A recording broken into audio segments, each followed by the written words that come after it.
안녕하십니까. 김병준입니다.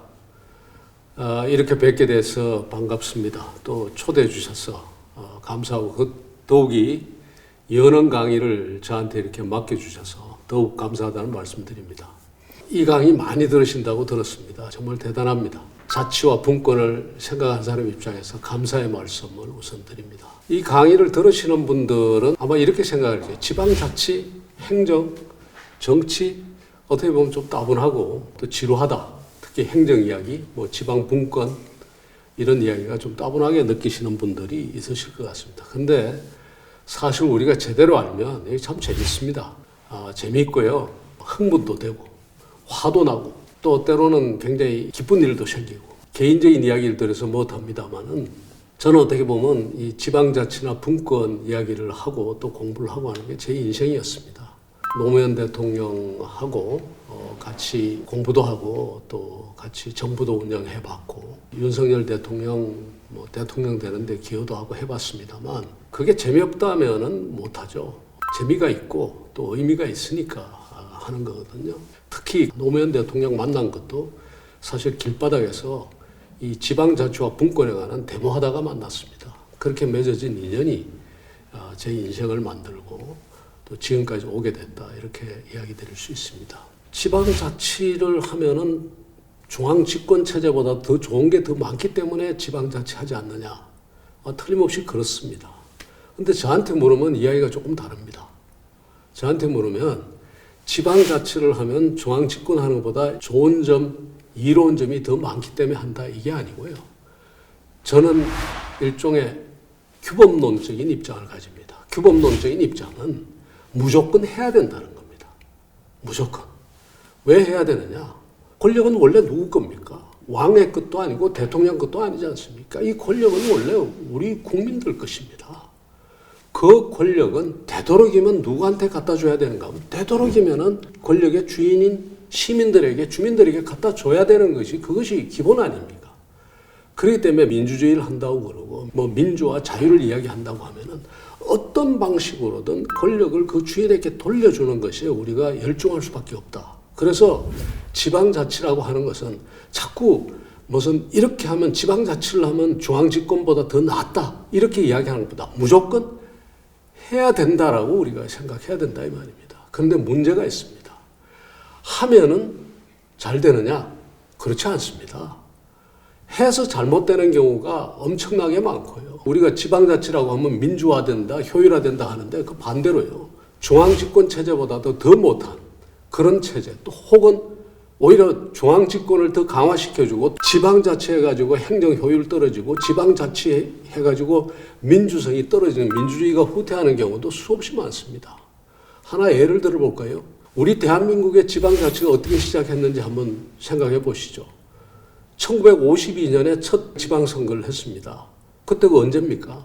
한국 동란 중이었습니다. 그러니까 이 한강 이북 지역에 계엄령이 선포되어 있고 지리산 일대에 계엄령이 선포된 그런 상태에서 전쟁 중에 지방자치를 했어요. 여러분들 상상이 되십니까? 지방자치를 하다가도 전쟁이 터지면 지방자치를 중단해야 될 판인데 전쟁통에 지방자치를 했어요. 이거 왜 했을까요? 당시에 이승만 대통령이 간선으로 당선이 됐지 않습니까? 48년에 정부 수립할 때. 그리고는 당시에 의회 선거가 재헌의회는 2년밖에 안 됐기 때문에 48년에 건국해서 50년에 있었거든요. 50년에 선거를 해보니까 이승만 반대 세력이 대거 국회로 들어왔습니다. 국회로 들어와서 이 사람들이 뭐라고 그러는가 하면 대통령 간선을 하자고 하는데 대통령 간선하면 이승만 대통령이 떨어지게 돼 있거든요. 이승만 대통령이 정권을 유지하기 위해서는 뭘 생각했는가 하면 국회 바깥의 정치 세력을 키울 이유가 있다고 생각하고 그 일환으로서 52년에 지방자치를 실시하고 그 지방 정치인들을 이승만 추종자들이 지방의회에 대거 들어가도록 하고 그 사람들이 그리고 그때 당선된 지방의회 의원들이 제일 처음 한 일이 뭔지 아십니까? 그 수도로 옮긴 임시국회 그 건물에 가가지고 그 앞에서 데모하고 국회의원들 끌어내는 것이 그것이 지방의원의 첫 번째 일이었어요. 그러니까 지방자치만 하면은 모든 게 다 해결된다 아니라는 거예요. 지방자치 해가지고 이렇게 독재를 더 심화시키는 이런 경우들도 있단 말이에요. 행정효율은 어떻습니까? 지방자치 했더니 곳곳에서 부정행위, 곳곳에서 인허가 마음대로 비합리적인 인허가 내줘가지고 말썽이 나는 거 얼마나 많습니까? 그러니까 결국 지방자치도 잘해야 되거든요. 잘해야 된다. 무조건 지방자치는 해야 되는데 하면 끝나는 것이 아니라 잘해야 된단 말이에요. 잘하려면은 어떻게 해야 되느냐. 저는 평상시에 이렇게 이야기합니다. 4개의 기둥이 제대로 서 있어야 돼요. 집에 기둥이 제대로 서 있어야지 그 위에 지붕을 얹고 그 집이 튼튼하게 이제 되고 그 집에 사는 사람이 편안히 살 수가 있는데 지방자치도 4개의 기둥이 제대로 서 있어야 돼요. 그 첫 번째 기둥이 뭐냐? 분권입니다. 그냥 분권이 아니라 합리적인 분권이 돼야 돼요. 중앙정부가 해야 될 일은 중앙정부가 해야 되고 지방정부가 해야 될 일은 지방정부가 해야 돼요. 지방정부가 해야 될 일을 중앙정부가 해서도 안 되고 중앙정부가 해야 될 일을 지방정부가 해서는 안 돼요. 어떤 일이 생기는지 한번 예를 들어 볼까요? 미국에서 있었던 일인데 미국의 지방정부들이 어떤 책임을 가지고 있었는가 하면은 노숙인들을 관리하는 책임, 보호하는 책임을 지방정부한테만 맡겼거든요. 그래서 지방정부가 어떻게 하겠습니까? 노숙인을 못 들어오게 해야 될 거 아니에요, 자기 동네에. 못 들어오게 하려면 어떻게 해야 되느냐? 노숙인 시설을 지으면은 지역 주민들이 반대를 하니까 버스터미널 같은 데 가가지고 노숙인 비슷한 사람이 내리면은 그 사람 잡아다가 멀리 가는 차표 편도 왕복하면 안 되겠죠. 차표 편도로 끊어가지고 빵하고 우유 사가지고 멀리 보내는 거. 그게 일이었어요.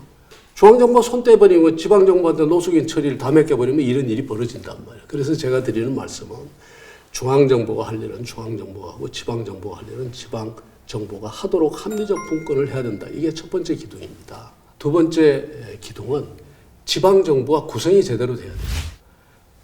지방의원들 할 만한 사람이 들어가서 지방의원 해야 되고 자치단체장 할 만한 역량을 가진 사람들이 해야 돼요. 구성이 제대로 돼야 된다. 그리고 어떤 부당한 이익이라든가 이런 데 매몰되거나 함몰되는 그런 사람들이 들어가서는 안 되는 거죠. 이 기둥이 두 번째, 이 기둥이 구성이 잘 돼야 된다. 세 번째 기둥은 지방정부가 경영 능력이 있어야 돼요. 나름대로 새로운 상상력과 창의력을 가지고 새로운 의제를 발굴하고 그 지역사회를 발전시킬 수 있는 그런 상상력과 집행능력 이런 걸 다 갖춘 그런 정부가 돼야 돼요. 네 번째는 뭐냐? 시민들 내지는 주민들의 생산적인 관여와 참여. 늘 관심을 가지고 참여하고 그냥 의사결정 과정에 참여할 뿐만 아니라 자기가 가진 시간적 자원과 물적 자원을 지방정부나 지역 공동체를 위해서 내놓을 수 있는 이러한 관여가 참여가 있어야 하는데 이게 네 번째 기둥입니다. 근데 지금 우리 현실이 어떠냐? 첫 번째 기둥 제대로 서 있느냐? 엉망입니다. 지방정부가 해야 될 기능을 무지무지하게 많은 그 기능을 중앙정부가 쥐고 앉았어요. 안 내놔요.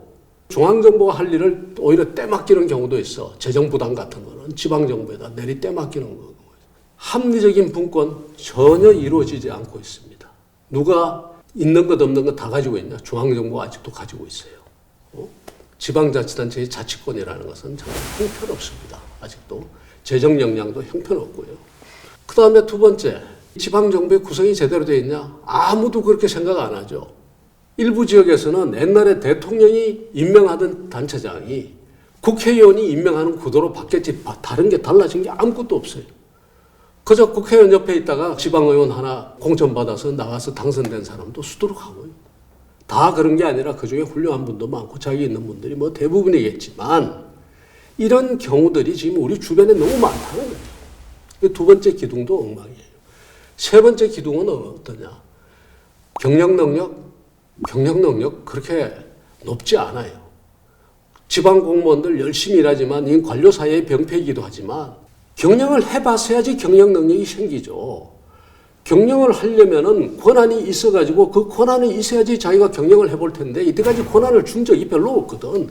전부 중앙정부에 인가받아야 되고 허가받아야 되고 지시받아야 되고 그거 하다 보면 세월 다 가는데 언제 경영 능력을 키웠겠어요. 지방 공무원들이.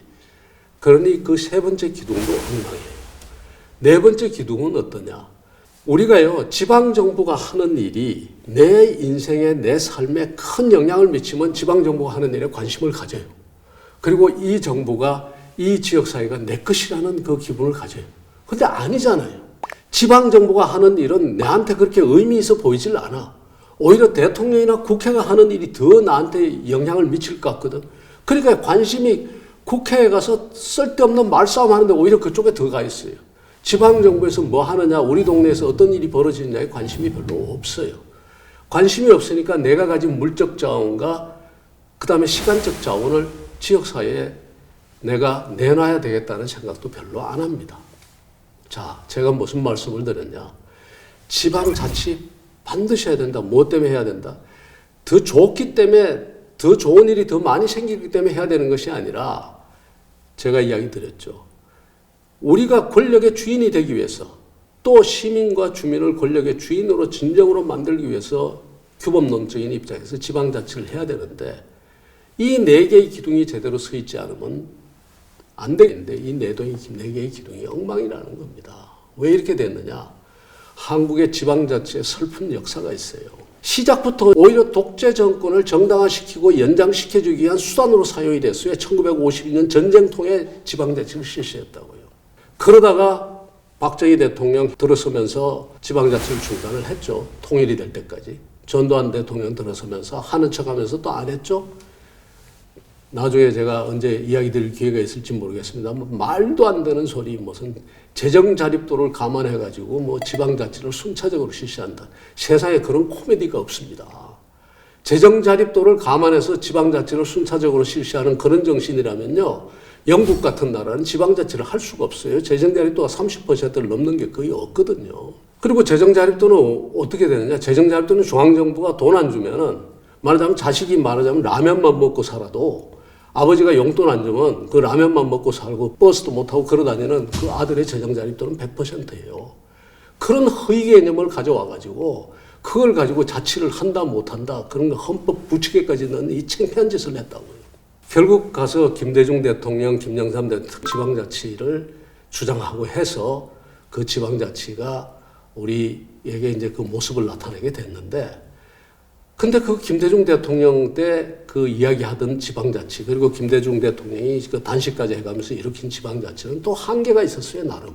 어떤 한계가 있었는가 하면 그것은 민주주의를 시키고 여당과 야당의 권력을 균형화시키는 데는 역할을 했어요. 말하자면 지방 권력을 호남 중심으로 해서 야당이 분점을 하고 하는 이런 형태는 기여를 했지만 아직도 주민을 진짜 주민과 그다음에 시민을 권력의 주인으로 만드는 데서는 상당히 미흡한 개념이 있었다. 그나마 공동체와 그다음에 이 주민과 시민을 주인으로 만들기 위한 지방자치의 논의는 오히려 노무현 정부 때 시작됐다고 보는 것이 맞습니다. 노무현 대통령은 아주 특이하게 지방자치의 그 목적을 공동체의 활성화라는 이런 쪽에 잡아서 그 지방자치에 접근했던 분이에요. 김대중 대통령은 민주화라는 쪽에서 접근을 했더라면 그 차이입니다. 근데 지금 억지로 이렇게 오면서 지금 이 네 개의 기둥을 어떻게 하면 기둥을 잘 세울 것인가 노력하는 것이 아니라 중앙 정치인들과 관료들과 우리 사회의 중앙 언론들과 이 사람들이 어떻게 하면 지방자치를 하기 싫은데 억지로 하는 것처럼 따라가다 보니까 이 네 개의 기둥이 지금 엉망으로 서버린 겁니다. 그 바람에 이게 우리가 지방자치의 정신이 제대로 살아나지도 않고 자치가 제대로 뿌리를 못 내리고 있어요. 그러면서 많은 사람들이 지방자치 왜 하냐? 지방자치 때문에 나라 망했다. 이런 소리까지 지금 듣기는 거예요. 다행히 그래도 지금 윤석열 정부 돌아서 다시 지방화 시대를 열겠다. 그 다음에 지역균형 발전과 지방시대 이것을 큰 모토로 지금 제시를 했거든요. 이게 성공할지 안 할지 또 어떤 방향으로 갈지 우리 두고 봐야 됩니다만은 또 한 번의 시대 정신으로 이것을 천명했기 때문에 우리가 이것이 뭔지를 들여다보고 또 한편으로 노력해야 될 것 같아요. 그런데 이 네 개의 기둥 중에서 무엇부터 세워야 되느냐? 저보고 이야기하라면 첫 번째 저는 분권입니다. 합리적 분권. 권한을 줘야 돼요. 지방정부에 줄 권한을 줘야 됩니다. 권한을 주면은 그 권한이 가면서 뭔가 하면 경영 능력도 생기고 권한이 가면서 그 다음에 지역 주민들이 관심을 가지게 되고 지역 주민들이 관심을 가지면서 단체장이 이런 사람은 단체장이 돼서는 안 되겠다. 저런 사람은 지방의회 의원이 되어서는 안 되겠다. 공천제도는 어떻게 바뀌어야 되겠다. 이런 데 대한 담론도 생겨날 거라고요. 그래서 선분권해야 된다. 이런 이야기를 드리고 한 가지 오해가 있을까 봐 꼭 이야기 드리고 싶습니다. 앞서 제가 규범론만 이야기를 했는데 사실은 기능론적인 입장에서도 굉장히 중요합니다. 말하자면 지금의 굉장히 변화가 극심한 사회에서는 국가주의적인 틀, 중앙집권적인 틀, 그거 가지고는 이제 더 이상 우리 미래를 보장하지 못합니다. 시민 각자가 그리고 주민 각자가 기업 하나하나가 자기의 상상력과 창의력 그리고 자신이 가진 잠재력을 다 발휘할 수 있다. 노무현 대통령 말을 굳이 빌리면요. 우리 사회를 구성하는 이 모세혈관들. 지금 여러분들 한 사람 한 분 한 분이 다 우리 국가의 모세혈관 아닙니까? 이 모세혈관이 살아서 움직일 때 그때야말로 국가가 제대로 설 수가 있다. 그 말을 저는 정말 감동받았거든요. 그 당시에 이야기를 할 때. 바로 그런 점에서 이 모세혈관을 어떻게 살리느냐. 뭘로 살리겠습니까? 바로 분권과 자치를 통해서 이런 모세혈관은 우리 한 사람 한 사람의 상상력과 창의력이 살아나는 그런 국가가 되는 겁니다. 굳이 이야기 드린다면요. 이 지방자치나 지방분권의 문제는 여도 없고 야도 없습니다. 이것은 여야의 문제가 아니라 일종의 권위주의와 국가주의, 그 틀과 그 반대 방향에 있는 자치와 분권의 자율주의, 이것의 대립입니다. 여기에 여야가 없어요. 그런 점에서 우리가 여야 따지지 말고 이 문제에 좀 깊이 관여를 하면서 이 네 개의 기둥을 어떻게 세울 것인가를 우리가 고민해보자. 아마 이번 학기에 그런 것을 중심으로 해서 강의가 되지 않을까 이렇게 생각을 합니다. 제가 앞서 규범론자인 입장에서 무조건 해야 된다. 그런데 무조건 하면 잘 되는 것이 아니라 이렇게 네 개의 기둥이 바로 설 때 잘 되는데 우리는 뭔가 잘못됐다 이렇게 이야기를 드렸죠. 제가 규범론 쪽에서 접근해서 쭉 이야기를 드렸는데 기능론적으로도 변화가 극심한 사회 그리고 우리가 남을 따라가는 추격경제의 사회가 아니라 먼저 움직여야 되는 이 선도경제의 그 사회에 있을 때는 이 지방분권과 자치만큼 중요한 것이 없다. 그리고 이 새로운 혁명을 일으키는 데 있어서 지금 이 강의를 들으시는 분들 또 여러분의 목소리를 들을 분들 이럴 분들이 다 이 혁명의 주역이 되어야 된다. 이 말씀을 드립니다. 감사합니다.